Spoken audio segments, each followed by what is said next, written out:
Rumah mewah Ahmad Sahroni, yang dikenal sebagai Crazy Rich Tanjung Priok, mendadak jadi sorotan besar. Bukan lagi karena koleksi mobil sport atau gaya hidup glamornya, tapi karena rumah itu digeruduk dan dijarah oleh ratusan massa pada tanggal 30 Agustus tahun 2025. Sebuah peristiwa yang membuat publik kaget sekaligus bertanya-tanya, bagaimana bisa seorang tokoh publik yang begitu dihormati, kini menghadapi kerusuhan sebesar ini. Sebelum membahas peristiwa penjarahan, mari kita sedikit mengenal siapa sebenarnya Ahmad Sahroni. Ia lahir dan besar di Tanjung Priok, Jakarta Utara. Dari kecil hidup dalam kesederhanaan, bahkan sempat bekerja sebagai sopir. Namun, perlahan ia berhasil membangun usaha di bidang perminyakan dan kemudian terjun ke dunia politik. Karena latar belakangnya yang sederhana, lalu sukses menjadi kaya raya, masyarakat menjulukinya sebagai Crazy Rich Tanjung Priok. Julukan itu semakin melekat karena gaya hidupnya yang penuh kemewahan. Rumahnya, meskipun berada di gang sempit kawasan padat penduduk, didesain seperti istana modern. Ada lift, kolam renang indoor, rooftop, hingga garasi berisi deretan supercar. Tak heran banyak media sering mengulas rumahnya sebagai bukti kisah sukses dari nol hingga jadi miliarder. Namun, semua citra mewah itu mendadak hancur hanya karena satu pernyataan. Pada tanggal 22 Agustus tahun 2025, Ahmad Sahroni hadir di Polda Sumatera Utara. Dalam sebuah wawancara, ia menyebut warga yang ingin membubarkan DPR sebagai mental orang tolol sedunia. Ucapan ini langsung menyulut kemarahan masyarakat. Media sosial pun ramai, potongan video ucapannya menyebar cepat, dan ribuan komentar bernada marah muncul di berbagai platform. Banyak yang menilai, sebagai wakil rakyat, kata-kata itu tidak pantas diucapkan. Ketegangan semakin memuncak ketika pada tanggal 29 Agustus Sahroni dicopot dari jabatannya sebagai Wakil Ketua Komisi 3 DPR RI. Partainya menyebut ini hanya rotasi biasa, tapi publik menghubungkannya dengan ucapannya yang kontroversial. Keesokan harinya, massa yang sudah terprovokasi mendatangi rumah mewahnya di Tanjung Priok. Situasi berubah menjadi kerusuhan besar.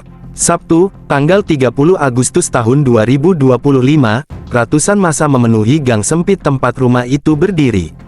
Mereka merusak pagar, memecahkan kaca, bahkan menghancurkan satu mobil Lexus yang terparkir di halaman. Bukan hanya merusak, massa juga menjarah isi rumah. Barang-barang mewah raib, mulai dari jam tangan Richard Mille yang nilainya sekitar 11 miliar rupiah, Patek Philippe seharga miliaran rupiah, tas Hermes, Louis Vuitton, hingga figur Iron Man koleksi pribadi. Tidak hanya barang mewah, barang elektronik pun ikut hilang, PlayStation 5, MacBook, televisi, piano besar, sampai brankas. Yang lebih mengejutkan, dokumen penting seperti sertifikat tanah, ijazah, kartu keluarga, hingga SKCK juga ikut diambil. Video dan foto-foto isi rumah yang dijarah beredar luas di media sosial. Bahkan ada anak kecil yang dengan bangga memamerkan jam tangan mahal hasil jarahan. Sontak hal ini membuat berita tentang Sahroni semakin viral dan menjadi bahan perbincangan di mana-mana. Akibat dari peristiwa ini, karir politik Ahmad Sahroni semakin goyah. Partai Nasdem akhirnya menangguhkan keanggotaannya dari DPR mulai tanggal 1 September tahun 2025. Langkah ini dianggap sebagai upaya meredam amarah publik, meskipun di sisi lain, banyak yang menilai keputusan ini memperlihatkan betapa seriusnya dampak dari ucapan seorang pejabat publik. Dari seorang Crazy Rich yang sering jadi panutan, kini namanya terpuruk karena kontroversi dan kerusuhan. Lalu, apa pelajaran yang bisa kita ambil dari kasus ini? Pertama, ucapan seorang tokoh publik, apalagi pejabat, sangat berpengaruh. Di era media sosial, satu kalimat bisa menyebar begitu cepat dan memicu reaksi besar. Kedua, kekayaan sebesar apapun ternyata tidak bisa menjamin rasa aman.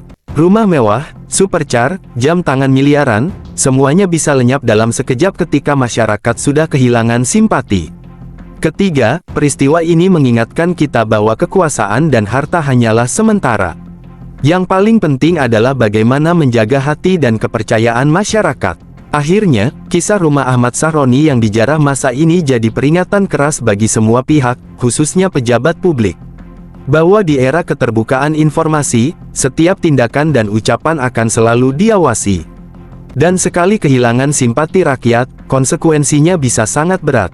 Kalau menurut kamu, apakah yang dialami Ahmad Sahroni ini murni akibat ucapannya, atau ada faktor lain yang membuat massa begitu marah? Silakan tulis pendapatmu di kolom komentar.